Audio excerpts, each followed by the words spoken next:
And that's how I was framed for faking the moon landings. Anyway, you're here for the food, not my personal life. So what are we doing today? Well, I fancy something light and bright and something a bit spicy for lunch.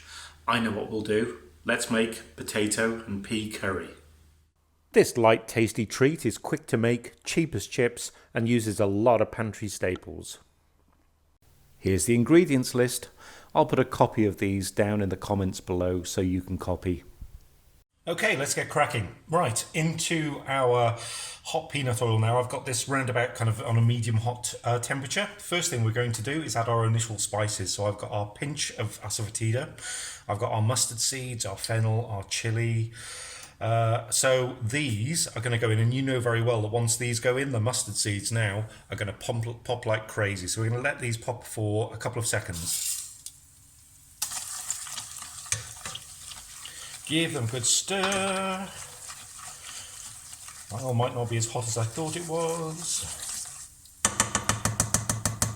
So we're going to let these sizzle for a few minutes. I can start to smell that fennel starting to toast now. It's beautiful. You really don't want the fennel to burn. So what we're going to do now is, after a few seconds, just go our chopped potatoes. There we go. And we'll give these a toss so that they all get to know each other. Ah, that peanut oil and the potato smells gorgeous. It's almost like chips or french fries. Now, one little word of warning. This stuff, asafoetida, beautiful primrose yellow spice, used in a lot of Gujarati cooking.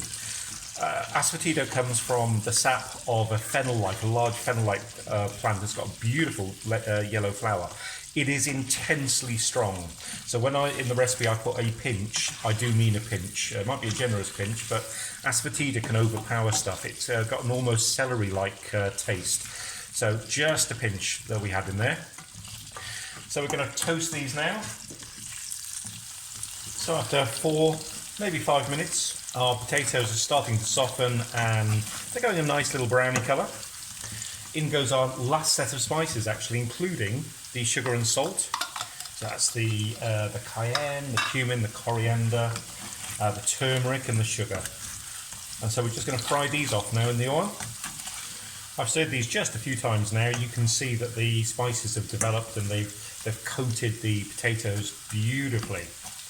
And next step is pea time. So in goes our defrosted peas.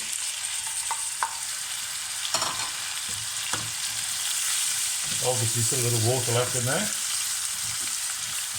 And talking of water, we're just going to add our 8 fluid ounces, 250ml or thereabouts of cold tap water.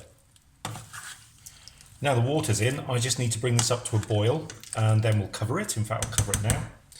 And this just needs to bubble away gently. I'm just going to leave a little bit of a hole there for the water to come out. So this just needs to bubble away gently for about 15 minutes. 15 minutes later, our top has come off, so to speak, and I'm just going to taste this now, just to see if it needs a little more salt. And yes, for my taste it does. The perfect time before we finish the cooking, just to adjust the salt level to your particular taste. And we're also going to add now our, slim sliced tomato. Now, traditionally, the tomato itself would be grated or finely chopped and put in, pips and all. For me, I actually prefer it where you can see strips. It's more of an aesthetic thing, where you can see the strips of the tomato. It looks a lot better, I think.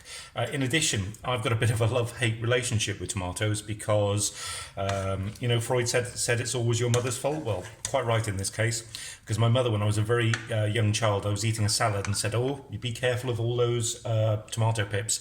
They'll grow inside you." And I've never touched a raw tomato since. So I only ever eat cooked tomatoes. So there you go. Now, I'm going to leave the top off now. I'm going to up the temperature because I did reduce it for whilst it was covered. What I want to do now is for 10 minutes to give this a good simmer and to very much reduce the water levels that are in here now. Here we go. After 10 minutes, the sauce is thickened and developed. I've just tasted it. It tastes amazing. And I think we're ready to serve. If this tickled your fancy, why not like and subscribe and be the first to see what's coming up next. See you soon. Bye.